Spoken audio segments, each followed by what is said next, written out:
Ce JT et s'ouvre au palais présidentiel où s'est tenu ce matin un conseil des ministres.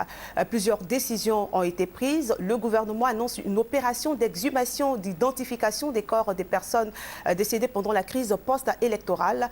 269 tombes et 38 fosses communes sont concernées. Le conseil s'est aussi félicité de l'action du chef de l'État pour la mobilisation autour de la crise malienne. On fait le point avec Viviane Haïm.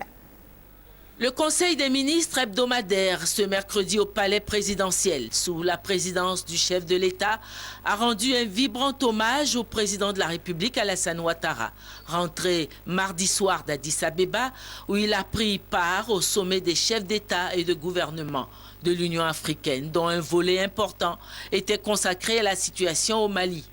Pour son leadership à la tête de la CEDEAO qui a permis de réaliser la mobilisation du monde entier autour du Mali, le Conseil des ministres a salué l'action déterminante du président de la République, président en exercice de la CEDEAO.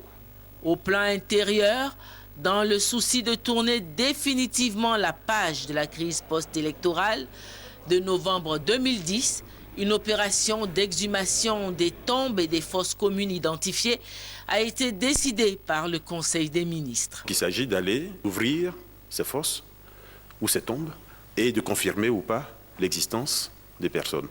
Tout cela va se faire de la façon la plus transparente possible. Et tout cela pour dire que notre pays, de ce point de vue en tout cas, et même par rapport à l'ensemble de notre fonctionnement, n'a absolument rien à cacher.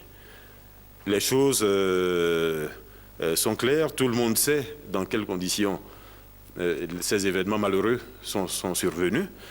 Aujourd'hui, il s'agit pour nous d'amener les uns et les autres à tourner définitivement la page.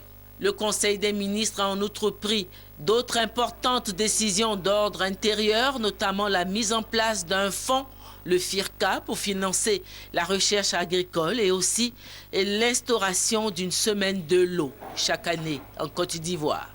La question de l'eau, elle est mondiale. Aujourd'hui, tous les pays dans le monde se préoccupent de leurs ressources en eau. Tout simplement parce que c'est une denrée qui se renouvelle, mais c'est une denrée qui malheureusement, plus on avance, se raréfie, ne serait-ce qu'à cause de la démographie qui augmente.